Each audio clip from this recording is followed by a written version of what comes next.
The Devils finally snapped their 6-game winless streak, and the Florida Panthers, they certainly don't forgive and they don't forget when it comes to Nico Hischier and the situation that happened on Saturday. We have a lot to talk about in today's episode of Locked On Devils. Buckle up, everybody. You're Locked On Devils, your daily podcast on the New Jersey Devils, part of the Locked On Podcast Network, your team every day. Hi, this is Bryce Salvador, and you're Locked On Devils with Trey Matthews. Elliott scores! Oh, Stevens stepped up, nailed him. Brodor's got the puck. What a shot. The Devils win the Stanley Cup. Alrighty now, what is up, New Jersey? Welcome back to the Locked On Devils podcast here on the Locked On Network. I'm your host, college hockey play-by-play announcer, and also Devils writer for Pucks and Pitchforks, Trey Matthews. So for the first time since December 6th, the New Jersey Devils are finally back in the win column. They snapped their 6-game winless streak by beating the Florida Panthers by a score of 4-2. Now, I said in the previous episode that going into this matchup, this was a must-win game for the Devils because their next few opponents aren't going to make it easy on them. So they got to play the Boston Bruins twice. Then they got to play the Pittsburgh Penguins. And then on New Year's Day, they got to play against the Carolina Hurricanes. So you don't want to go into those matchups on a losing streak. And I talked about it in the previous episode saying that this losing streak, like many other teams that have been on losing streaks, it seems as though it was getting into the Devils' head a little bit. And I said it'll just take one win for them to snap back to reality. And I hope this is a game that turns it around in the month of December for the Devils. Now, you would think that would be the main talking point of today's episode. Nope. The main talking point is going to be the scuffle between Matthew Tkachuk and also Nico Hischier before the final horn of tonight's matchup. Because after Tomas Tatar got his empty netter goal, boy, Matthew Tkachuk, he was hunting down Nico Hischier, and he wanted to make a statement. Now, what led up to that? I'm sure a lot of you already know the story. So a few games ago, the New Jersey Devils were playing against the Florida Panthers at the Prudential Center, and on a face-off, Nico Hischier unfortunately cross-checked the knee of Aleksander Barkov, and as a result, Barkov got hurt, and we saw throughout the entirety of that game, the Florida Panthers, they were taking no exceptions towards Nico Hischier. They were poking at him with their sticks. They were scuffling against him. They were shoving him. They were trying to double up on him. They weren't giving him inches of breathing room. They wanted to make a statement against Nico Hischier, and it led over into tonight's matchup because early on in period number one,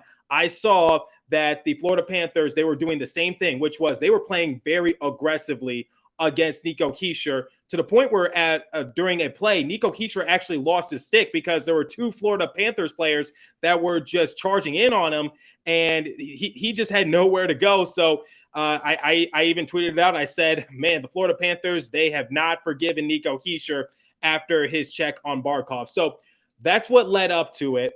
And now I'm going to answer the question because this happened on Saturday and I don't record an episode on Saturday. So the question is Nico Hischier a dirty player? Now, I think everyone knows what my answer is going to be. The answer is a resounding no, because look, guys, I think Nico Hischier is one of the more respected leaders in the entire NHL because I've never seen him be quote unquote a dirty player. I think he plays the game in a very respectable manner, and he is highly skilled. I've spoken to him in the locker room. He is very soft-spoken. He's very polite. And I think Nico Hischier just, unfortunately, on that face-off, it seems as though he just slipped up on his own skates and he went down a little bit. And unfortunately, his stick did get caught up with Barkov's knee. So as a result, he did inadvertently cross-check him. I don't think it was a cheap shot. I think it was just a matter of bad circumstances. And as a result, Barkov did get hurt. Now, my message for both respective teams, first for the Florida Panthers, in this matchup, look, I'm all for fighting because that's a part of the game of hockey, but you need to know when the appropriate time is to fight someone. So in this case for Matthew Tkachuk, it was the complete wrong time to fight Nico Hischier. So you're fighting him when he has his back turned. The game is already over because, like I just said, this happened moments after Tomas Tatar got the empty netter to make it a 4-2 game. So you're going to take a cheap shot at Nico Hischier just to make a statement? That's not a good look. And I really hope the NHL intervenes in this case because that is unacceptable. So like I said, I'm not against fighting in the NHL, but you need to pick when the appropriate time is to fight. and make it a little less obvious. So, and we saw during the scuffle, Nico Hischier, unfortunately, he wanted no part in it because Nico Hischier is not a fighter because he's not used to being in those situations. Just because Nico Hischier, like I just said, is not a dirty player. I even listened to the people at Sportsnet give their opinions, and they agree with me, saying that Nico Hischier unfortunately just slipped up, and as a result, he inadvertently cross-checked Barkov's knee, and I'm sorry that Barkov got hurt. Now, if the roles were reversed, I would have wanted the New Jersey Devils to do the exact same thing, which is make a statement because that is your captain, and losing your captain is a big blow for any team because regardless of what they do statistic-wise, they are big leaders in the locker room, and they are very needed on any roster. That's why they're elected team captain. So I would have wanted the New Jersey Devils to do the same thing. But at the same time, I feel as though the Florida Panthers already made their point in the previous matchup on Saturday. Okay, like I just said, you were chirping at Nico Hischier. You were poking at him. You were shoving him. You were just trying to get a point across. And at one point, it did lead into a shoving match between a lot of players on both sides. Okay, I get that. But let it go. It happened. And I don't know if they do like a film review in the locker room, wherever the case might be. You should obviously see that Nico Hischier meant no harm. Now, I'm sure any Florida Panthers personality, podcaster, news reporter, fan, whatever the case might be, might have a different perspective than me, but I'm just speaking on behalf of myself. Based on covering this team for the last couple years, I have never heard the term Nico Hischier and dirty player in the same sentence because Nico Hischier, in my eyes, like I just said, is not a dirty player. It was just a matter of bad circumstance. So for the Florida Panthers, you made your point, move on. And why are you trying to fight Nico Hischier when the game is over and the final buzzer is about to sound? That's not a good look on Matthew Tkachuk, like I just said. So yes, I called out Matthew Tkachuk on Twitter because unfortunately that is a chicken you-know-what move. So that's unacceptable on Matthew Tkachuk's end. And poor Nico Hischier, he had his back turned. So like I said, that for Matthew Tkachuk, be better than that. I'm all for fighting, but pick when to fight in the appropriate manner. And now for the New Jersey Devils, you obviously see that your captain has a huge target on his back. Can we please get someone who wants to fight? Get Nikita Ohotuk up here for one game because the next time the New Jersey Devils play the Florida Panthers will be on March 18th. I don't care if you keep Nikita Ohotuk in the AHL for the rest of the season, but for that one game, please bring him up so that way he can teach Matthew Tkachuk a lesson. This is your team captain. This is your leader. You see that the Florida Panthers are gunning for him. So what happens if your captain gets hurt? Because we've been talking about how big of an impact Nathan Bastian has had on this team. He's out for a significant period of time. And the New Jersey Devils, like I just said, coming into this matchup, we're on a 6-game winless streak. So I'm not saying that we need to get a full-fledged enforcer, but it's something I talked about in a previous episode because remember, here's an example of a dirty play. Remember when Nico Hischier was cross-checked from behind by Austin Watson when we were playing the Ottawa Senators? That was a dirty move because it happened in the open ice. Nico Hischier had his back turned, and he wasn't even involved in the play.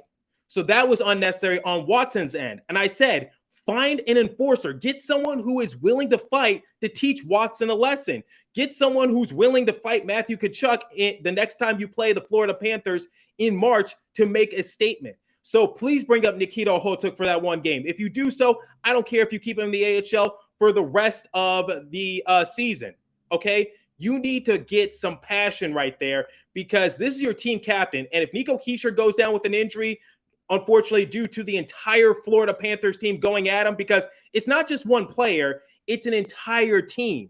So he could get hurt, and we know that Nico Hischier has a previous history of getting hurt. And if he goes down, we're really screwed. We're talking about Nathan Bastian being out for a significant amount of time and basically us just finding to fill that void left and right. If Nico Hischier goes down, then we can pretty much kiss our playoff hopes goodbye. So maybe I'm overstepping it a little bit, but it doesn't change my stance, which is the New Jersey Devils, please get an enforcer to teach a lesson to some of these guys who are going to do your players really dirty because it's not just Nico Hischier. What if someone goes after Jesper Bratt or Jack Hughes? Those are vital components to your team.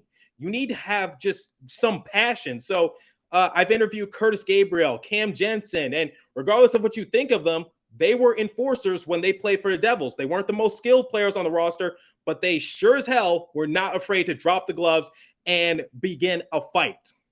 Doesn't mean they won every single fight, but at the same time, they weren't afraid to just get after it. So please get an enforcer somehow, some way. You already got one in the AHL, and Nikita Hischier, maybe even Mason Gearson. I don't think anyone will mind if we bring up Mason Gearson for one game just to fight Matthew Tkachuk in March. Look, I don't wish any malintent on anyone, but at the same time, there's just a sport of hockey. There's a sport we play, and you see that your captain is being targeted. So have some passion and just try to defend him. So in regards to the Florida Panthers, please get over it. Matthew Tkachuk, that's not a good look. Nico Hischier was not in the wrong. He's not a dirty player, and it was a mistake, and I'm sorry it costed you your captain. But at the same time, look, I get it, and I understand it from an outside perspective, but please just move on and get over it. And now for the New Jersey Devils, have some passion and start a fight. Like, I think it's going to be Michael McLeod, but can we get someone a little bigger and a little more aggressive in that regard? So that's my opinion in regards to the fight between Matthew Tkachuk and Nico Hischier that just dated back to the Aleksander Barkov situation on the faceoff. So once again, I'm glad that the Devils came away with the win, but man, I was a little ticked off when the game ended because of Matthew Tkachuk. Now, before I give my overall thoughts on the game, I want you guys to make some extra cash this holiday season in case you forgot to do your Christmas shopping. So I'm going to get you hip to betonline.net. So betonline.net is your number one source for your sports betting info, stats, news, and analysis. Get the latest odds and trends for every professional and amateur league out there, from pro football to college bowl season to basketball and World Cup. We've got it all at betonline.net. If you love sports podcasts, you can find those at BetOnline as well. We're always the fastest, easy way to get your betting info. Head to the website today or use your mobile device to learn more about the trends in action. BetOnline, where the game starts. Please remember to gamble responsibly and visit our friends at Locked On Bets for all your betting needs there as well. So when looking at this game for the Devils, it was a much-needed win. In fact, it was a must-win for them, like I said early on in the episode.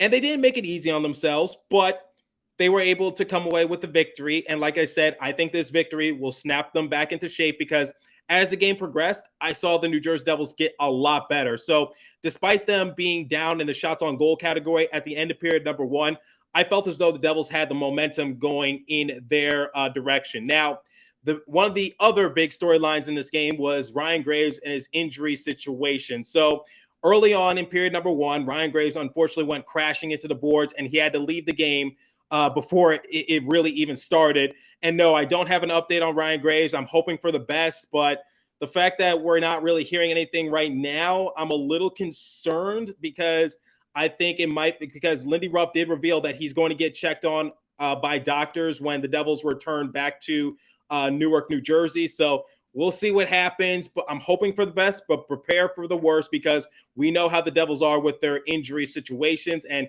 we do need Ryan Graves. We need all hands on deck. We can't afford any more injuries. So for right now, Ryan Graves is out. I don't know for how long, but when he crashed into the boards, it did look a little serious, and the fact that he had to be helped to the locker room, usually never a good sign. So we'll see what happens in that regards, but the New Jersey Devils, they were able to bounce back. So the Devils gave up the first goal of the game to Eric Staal. I don't know what is it with the New Jersey Devils and Staal these last couple of days because they also gave up a goal to Eric's brother against the Carolina Hurricanes. But nonetheless, the Devils go down 1-0. But here's what I saw from the Devils. I saw fight back. I saw passion. And it's something that I've been talking about the last couple episodes, which is where's the New Jersey Devils passion? Where's their aggression? Where's the Devils team early on in the year that was winning 13 straight games and they just had a fire underneath them? So who was that spark plug? It was Erik Haula because he got into it with Anton Lundell.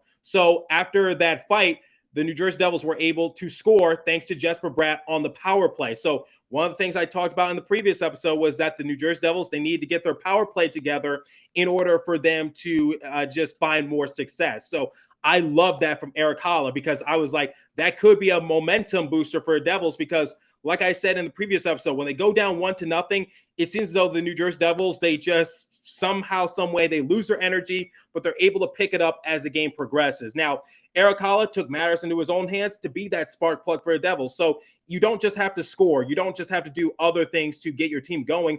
A good fight can definitely get your teammates going in that regard. And Erik Haula bringing down Lundell on that fight, that was amazing. And like I said, it resulted in Jesper Bratt getting a goal, and it was a great pass from Jack Hughes and Dougie Hamilton. Shout out to him. He got the secondary assist on Bratt's first goal of the game. And I just said, look, I think this is Jesper Bratt breaking out of his cold streak, because in the previous game, Jesper Bratt was able to get an assist on Jack Hughes' goal. So I was like, okay, maybe this could be Bratt's time to just break out of his cold slump and just try to get back to what he is good at, because this was Jesper Bratt's first multi-goal game since October 25th against the Detroit Red Wings. I know that is shocking to think about that, because Jesper Bratt, like I said, he's one of our best players, but last time he had a multi-goal game was late in October, and we're late in December right now. So Jesper Bratt of the year, he has 12 goals, 21 assists for a grand total of 33 points. So he's still a point per game player, but hopefully this game gets him going even more, because we need Jesper Bratt to step up his game during these next couple battles against the Boston Bruins, because we're going to need, like I said, all hands on deck. So I want to give a shout out to Mackenzie Blackwood. Now, I have been hard on Mackenzie Blackwood the last couple episodes, and for good reason, because Akira Schmid stepped up his game, Vitek Vanecek stepped up his game. But the one thing I've been talking about for Mackenzie Blackwood is that these past couple years, it seems like Mackenzie Blackwood either meets expectations or he performs under them. Now, I'm sure a lot of you will be saying, like, Trey, what's wrong with meeting expectations? Well, nothing's wrong with meeting expectations, but you want to improve. You want to exceed expectations. So, like, Jack Hughes is exceeding expectations. Jesper Bratt earlier this year was exceeding expectations. Nico Hischier, same thing. So when you have expectations on someone, you want them to exceed it. So for Mackenzie Blackwood, my main thing was, can he exceed expectations similar to what Vanecek and Schmid have been doing all season long? And Mackenzie Blackwood, he was honestly my MVP of the game, because he kept the New Jersey Devils in it. So in the previous episode, I talked about sometimes you got to make clutch saves. Sometimes you got to make the hard plays in order to keep your team in the game. And that's exactly what Mackenzie Blackwood did, because he was robbing the Florida Panthers at point blank range. There were a couple of times where I felt as though the Florida Panthers fooled them, but he was able to make a last second adjustment multiple times and either kick the puck away, get into his trapper, whatever the case might be. Mackenzie Blackwood was phenomenal. He was lights out this game. And that's what I want to see from Mackenzie Blackwood. So I don't take back what I said, but at the same time, he's on the right track, because hopefully he can maintain this, because I want Mackenzie Blackwood to exceed expectations. And if he's able to do so, then I want him on this roster. But like I said, guys, if Mackenzie Blackwood performs under expectations, then he's got to worry about Akira Schmid right behind him in Utica, who also performed well when he was given an NHL chance. But digressing a little bit, I want this to be the main focus of today's episode, which is Mackenzie Blackwood was phenomenal, and that's what I want to see out of him. So, yes, he let a couple goals go by, but at the same time, I'm running out of adjectives to describe him. He was great this game for the Devils, and that's what I want to see moving forward from Blackwood. Okay, so like we do with every post-game recap, I'm going to compare the final stats, and then I'm going to give the Devils a letter grade. So shots on goal differential, 36-33 in favor of the Florida Panthers. Face-off percentage, 51% to 49% in favor of the Panthers. Power play, the Devils were 1 for 3, Panthers were 1 for 1. Hits, 18-16 in favor of the Panthers. Blocks, 27-11 in favor of the Devils. Giveaways, 9-7 in favor of the Devils. So if I had to rate this game for the New Jersey Devils, I am going to give them a B, a solid B, because it wasn't their best game, but it was far from their worst, because I saw fight back. I saw players being spark plugs, like I just said with the Eric Haula example. I saw the Devils go down not once but twice, but they were able to fight back. And thanks to Yegor Sharangovich, they were able to take the lead, because off the stick of Siegenthaler, Sharangovich was able to redirect the puck on in and find the back of the net. So that was exciting to see. That put the Devils out ahead. Now, the Devils did give me a brief scare when the Panthers got the extra attacker on to try to tie this game late in the game, because the Panthers were attacking Mackenzie Blackwood, and there were a couple instances in which I thought, oh no, the Panthers are going to score. The Panthers are going to score, but then the Devils finally were able to maneuver the puck into their offensive end, and Tomas Tatar was able to get the diving empty netter goal, and that was cool to see. And then obviously we saw the scuffle between Tkachuk and Hischier. Like I said, I want to see the Devils go after Matthew Tkachuk the next time they play one another in March. So the Florida Panthers, don't forget, the Devils shouldn't forget either. So this was an exciting game. It was nerve-wracking at times because, like I said, Devils go down twice, and during the empty netter chance by the Florida Panthers, they were threatening a little bit, and they threatened many times, but Mackenzie Blackwood was able to stand tall. Jesper Bratt, multi-goal game, and this was just exciting to see, and I'm just hoping the best for Ryan Graves. And Dougie Hamilton also did get a little shaken up in this game, but luckily he was able to continue. So this was a great game on TNT. So I was thoroughly entertained, but let's hope this momentum could carry over to the Boston Bruins game, because I am hoping that the Devils are able to at least split the series, because I don't want them to go on another losing streak like that. So let's hope this snaps the Devils out of their just mentality of, oh, we're losing, this is frustrating.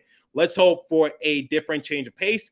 I will be at the Prudential Center covering the game this Friday night. So if you see me there, don't be afraid to say hi. I'll mention it in tomorrow's episode. But as for today's episode, that's what time I have for you. So let me know what you guys thought about the Tkachuk and Hischier situation. What are your opinions on the matter? Do you think Nico Hischier was dirty during his face-off with Barkov? Do you think the Florida Panthers were justified? Do you want to see the Devils get an enforcer? Curious to hear your guys' thoughts. And also, let me know what you thought about the game in general. So as for today's episode, that's what time I have for you. Once again, continue to stay safe. Have a wonderful day, New Jersey.